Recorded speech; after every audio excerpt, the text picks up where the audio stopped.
Hello everyone, I am Asha Best. Hope you all are doing well. Hope you all are safe at your place. Dear students, today I welcome you all in the second part of the EVS chapter of class 5, British rule and the first war of independence. Before this, we discussed the first part.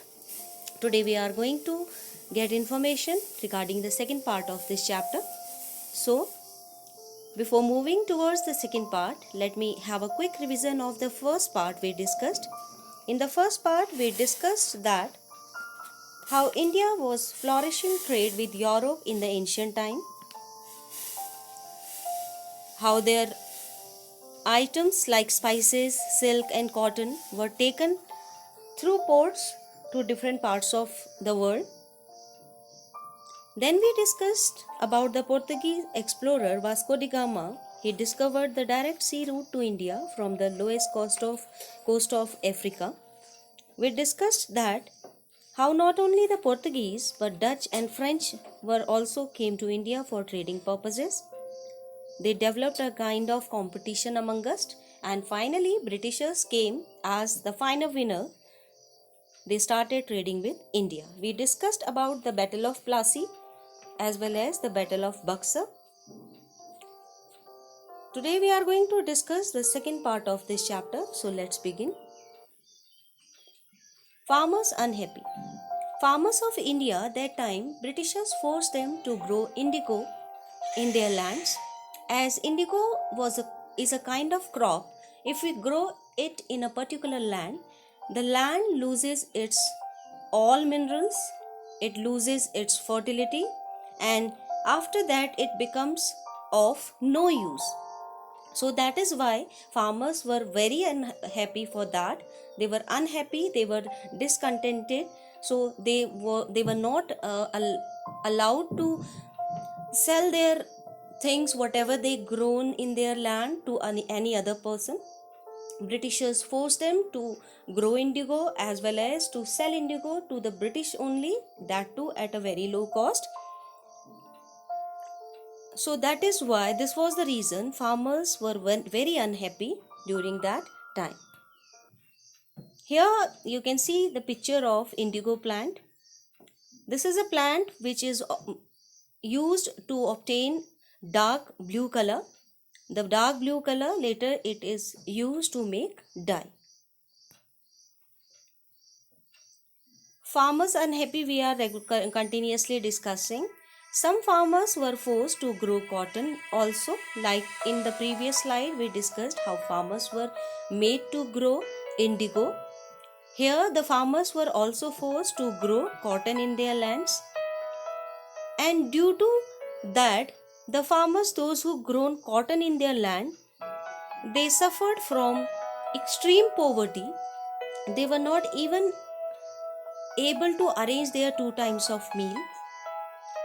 Traders were that time they were not allowed to establish their own factories. They were also forced to trade only in goods acquired by the British.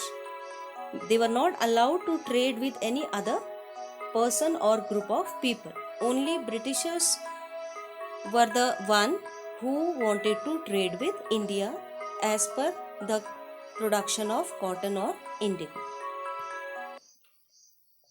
First War of Independence.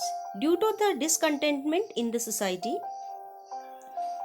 among us people against the Britishers, a revolt started in the year 1857.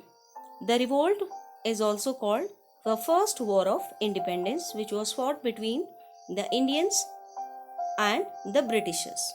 Because people that time they were unhappy with the Britishers' rule and regulations, as they passed many unjust laws which affected Indian society in a very bad way. So finally they revolted against the Britishers.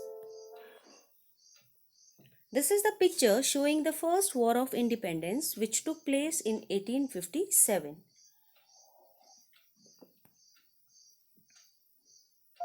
Now we'll discuss the causes of the revolt. What were the causes of the revolt? What were the reasons behind the revolt? The revolt was sparked off by the Indian soldiers of the British Army. That time India was not having its own army. Some of the Indians opted British army as their work or their occupation. They served the British army there. In the British army, the soldiers were unhappy due to many reasons. They were humiliated as compared to the British soldiers. There was a discrimination in terms of salary also. For the same rank, they were not given the same salary. And the immediate cause of this revolt was the greased cartage, about which people thought that in that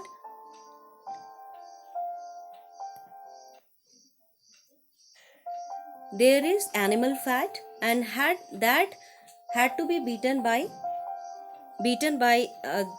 their teeth before being loaded in the guns. And this act offended both the Hindus and Muslims. They started opposing it. They stood together against it. So the revolt started due to this current reason that time. Many leaders joined the revolt from different parts of India, not only from one part of India, but the discontentment started everywhere in India. So across India, many people came forward and they participated in the revolt. In Delhi, the Mughal Emperor Bahadur Shah Zafar was declared the Emperor of India and became the leader of the revolt. Here I can show you one picture of Bahadur Shah Zafar. He was the leader of the revolt 1857. Famous leaders of the revolt are Nana Sahib Tatia Tope from Kanpur, Liaquat Ali and Kuwar Singh, they participated from Bihar, Rani Lakshmi Bai and Begum Hazrat Mahal from Awadh. This is a collage which is showing you the leaders of the first war of independence that was fought between the Indians and Britishers in 1857. Now the result of the revolt. What happened after the revolt? Rani of Jhansi gave her life in the battlefield. While saving Jhansi, she gave her life. She fought bravely with the Britishers and finally she gave her life in the battlefield. Bahadur Shah Zafar, finally the leader of the revolt, was sent to Rangoon in Burma. He was imprisoned there. It ended the rule of East India Company, though one good thing happened that after this the rule of the East India Company came to an end. Now the British government took direct rule over India. They started controlling India directly. The Governor General of India was made the Viceroy after that, and the Indian princes were permitted to rule their territory but under the British. Earlier the Britishers were forcing people to leave their territory, but now after this revolt the Indian princes were allowed to rule their territory but not freely under the control of the Britishers. Britishers were controlling them.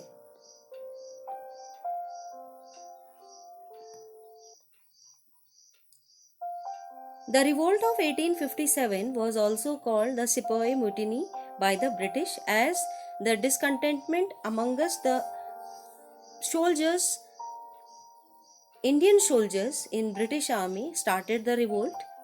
The discontentment continued later on also. People did not stop thinking against the British.